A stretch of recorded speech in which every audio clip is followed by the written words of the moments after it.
महानपुर नाम का एक बहुत ही खुशहाल गांव था।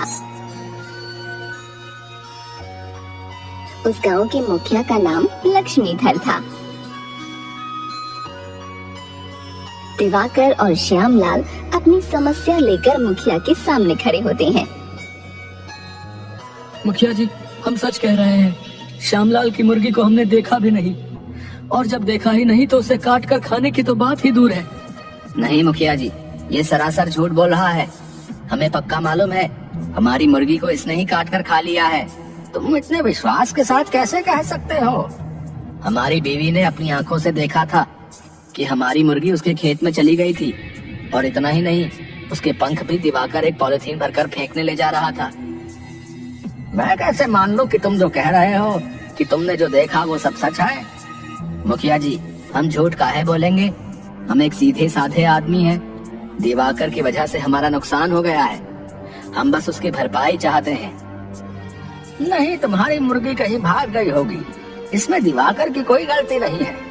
अब जाओ यहाँ पर समय मत बर्बाद करो, और तुम्हारी सजा है कि तुम 10 किलो सेब और 10 दर्जन केला मेरे घर पर आज रात तक पहुँचाओ। मुखिया जी, मेरी क्या गलती है? 10 किलो नारंगी भी। जल्दी जाओ वरना और बढ़ा दूंगा। श्यामलाल चुपचाप वहाँ से चला जाता है। मुखिया के बगल में आकर दिवाकर बैठता है। वाह मुखिया जी, आपने तो श्यामलाल को अच्छा सबक सिखाया। लक्ष्मीधर नाम है मेरा, दूसरों की लक्ष्मी को धरना काम है मेरा। लेकिन एक बात तो है, श्यामलाल की मुर्गी थी तो बड़ी स्वादिष्ट। आहा, बेचारे ने कितने प्यार से उसे पाल पोस कर बड़ा किया होगा, है? कोई बेचारा नहीं है वो दूसरों के सामने बेचारा बनता है। आपने उसे अच्छी सजा दी है। आधा हिस्सा मुझे भी दीजिएगा। तुम्हारा हिस्सा? किस बात का? तुम्हारी हिम्मत कैसे हुई हमसे हिस्सा मांगने की? इसमें हिम्मत की क्या बात है? आपको हिस्सा देना है तो दो, वरना मैं श्यामलाल और गांव वालों को सारी सच्चाई बता देता हूँ। सोच लो आप क्या चाहते हो। मुखिया घबरा जाता है। नहीं दिवाकर साहब, आप इतनी जल्दी नाराज क्यों हो जाते हो? आप तो इस गांव के सबसे अमीर व्यक्ति हो। मुझे लगा आप थोड़े फल लेकर क्या करोगे। ठीक है, आधा हिस्सा आपके घर भिजवा दूंगा, है?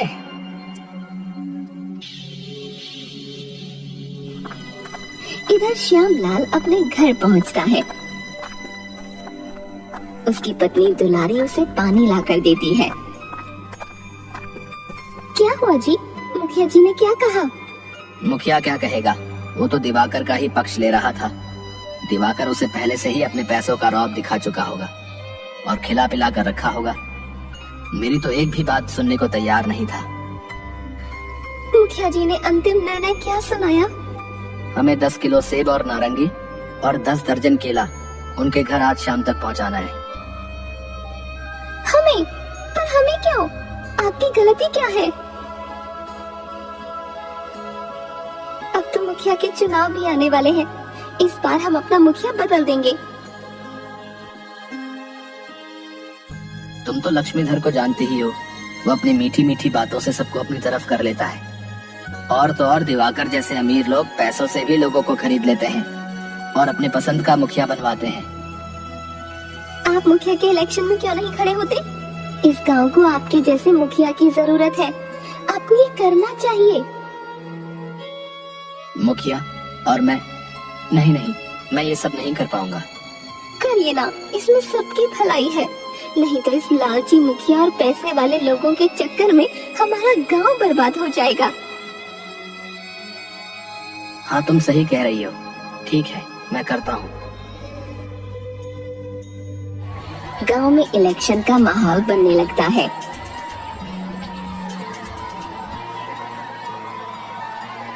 लक्ष्मीधर का पूरा विश्वास होता है कि उसका दोबारा मुखिया बनना तय है। श्यामलाल का मुखिया पद के लिए खड़ा होना पूरे गांव में आश्चर्य की लहर ला देता है। श्यामलाल की हिम्मत की दाद देनी पड़ेगी। लक्ष्मीधर के सामने खड़ा होने के लिए बहुत हिम्मत की जरूरत है। हाँ भाई, बात तो तुमने सही कही। तुम किसकी तरफ हो भैया?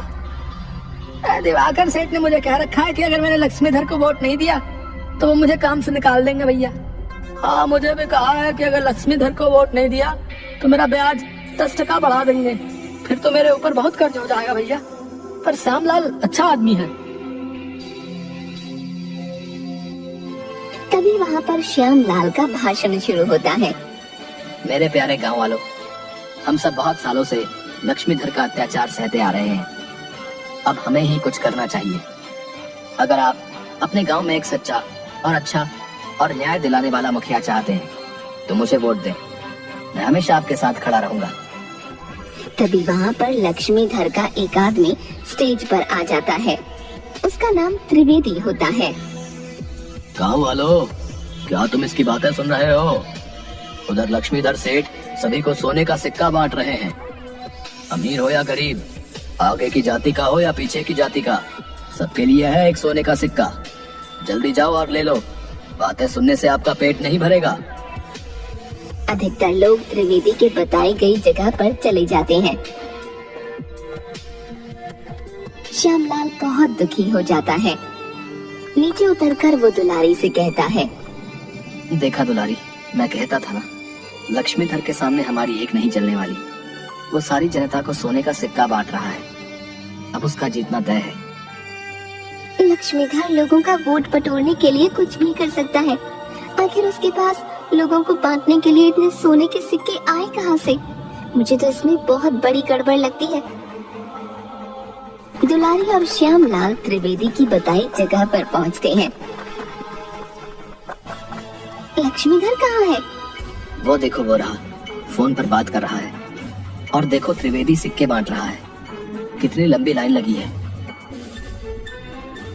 छोटू इधर आ। छोटू गांव का चाय वाला था। दुलारी को वो अपनी बड़ी बहन की तरह मानता था। हाँ दीदी। ये बता, यहाँ पर ये सब हो क्या रहा है? पता कर कि लक्ष्मीधर के पास इतने सोने के सिक्के कैसे हैं कि वो सभी लोगों को बांट दे? हाँ दीदी। श्यामलाल को ये बात अच्छी नहीं लगती। तुमने उस छोटू को ये काम क्यों कहा? हम उस पर कितना भरोसा कर सकते हैं? अगर वो ये बात लक्ष्मीधर को बता देगा तो उसे पता चल जाएगा कि हम उसकी जासूसी कर रहे हैं। छोटू मेरा बहुत विश्वास पात्र है। उसके माता पिता के बाद मैं ही तो उसकी देखरेख करती हूँ। और वो चाय बेचता है तो वो सभी लोगों के मुंह से सभी तरह की बातें सुन सकता है। तुम्हें आदमियों की परख है। तुम कह रही हो तो ठीक है, मैं मान लेता हूँ। थोड़ी देर बाद छोटू आता है और दुलारी को बताता है, दीदी आप ठीक कह रही थी, इसमें बहुत बड़ी गड़बड़ है।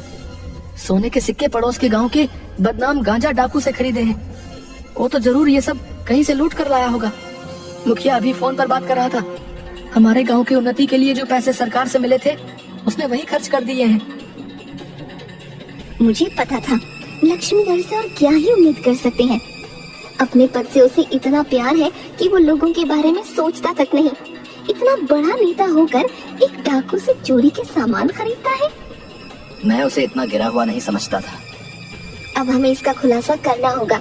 हमारे गांव का भविष्य हमारे हाथों में है। अगर लक्ष्मीधर फिर से मुखिया बन गया तो हमारा गांव बर्बाद हो जाएगा। लक्ष्मीधर फोन पर बात कर रहा था। मैं तुम्हारे पैसे कल भिजवा दूंगा। तुम गांव के मुखिया को इस तरह धमकी नहीं दे सकते। हाँ ठीक है, कल शाम पुराने कुएं के पास मिलना। हाँ मैं खुद आऊंगा। छोटू चाय वाला बातें सुन लेता है और चुपके से दुलारी को फोन करता है। अब कल शाम पुराने कुएं के पीछे पूरा गांव लक्ष्मीधर का असली चेहरा देखेगा। दुलारी कुछ गांव के लोगों को जमा करके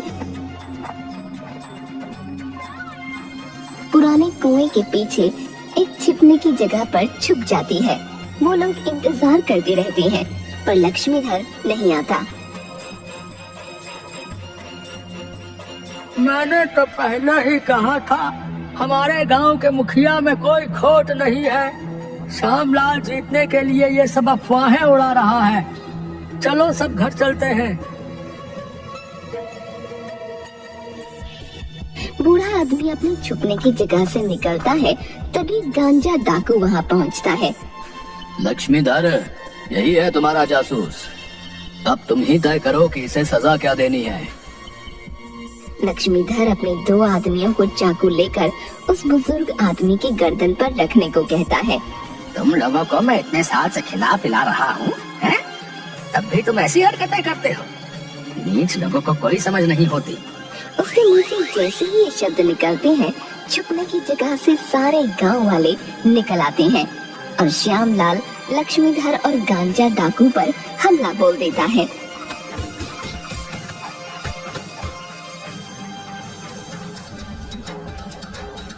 देखा चाचा, आप अपने जिस मुखिया के इतने पक्ष ले रहे थे उसका असली रूप।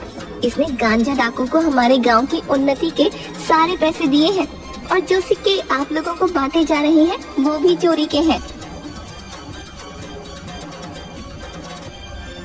सारे गांव वाले बहुत ही आक्रोश में आ जाते हैं और मुखिया पर हमला कर देते हैं। श्यामलाल और दुलारी किसी तरह लोगों को संभालते हैं और दोनों को गांव के पुलिस के हवाले कर देते हैं।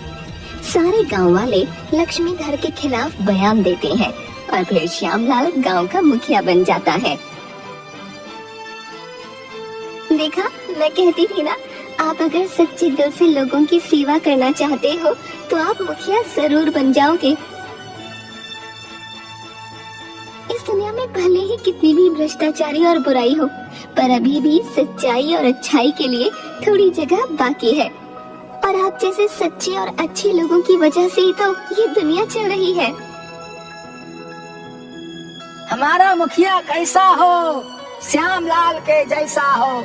हमारा मुखिया कैसा हो, श्यामलाल के जैसा हो।